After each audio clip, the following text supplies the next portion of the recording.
Находимся в Мариуполе, раздаем гуманитарную помощь. Вся продукция первой необходимости. Привезли очень много еды, вплоть до хлеба из Грозного. Хлеб, вода наша Свердловская. Вся помощь оказана региональным общественным фондом имени первого президента, героя России Ахмад Хаджи Кадырова, Далатов Обалдойцу. На самом деле мы приехали очень вовремя. После приезда главы республики в Мариуполь ситуация кардинально поменялась. Услышали народ, выражают огромную благодарность главе Чеченской республики Аймани Несиевне, президенту фонда.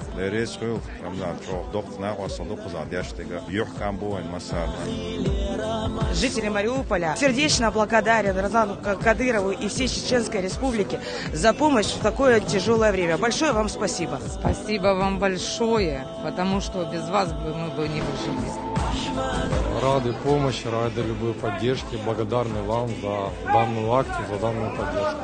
Рамзану Кадырову, да, его маме большое, огромное спасибо, потому что это действительно колоссальный вклад. Люди сейчас увидели действительно в них глазах, я увидел надежду на то, что что-то идет, изменение к лучшему. Наконец-то вот можно перестать бояться и выходить на улицу. Сегодня это праздник, скажем так, огромный праздник. Я думаю, вот этого добра, которое нам привезли, с лихвой хватит для того, чтобы, ну, как минимум, несколько дней перекрыть полностью потребности, как минимум, в чистой воде, которая у нас сейчас в большом, скажем так, дефиците. Хлеб, люди, некоторые вот приходят у нас, люди месяц-полтора не видели хлеб, плачут, видя эту буханку хлеба, рыдают. Никого голодными не оставим. Огромное спасибо.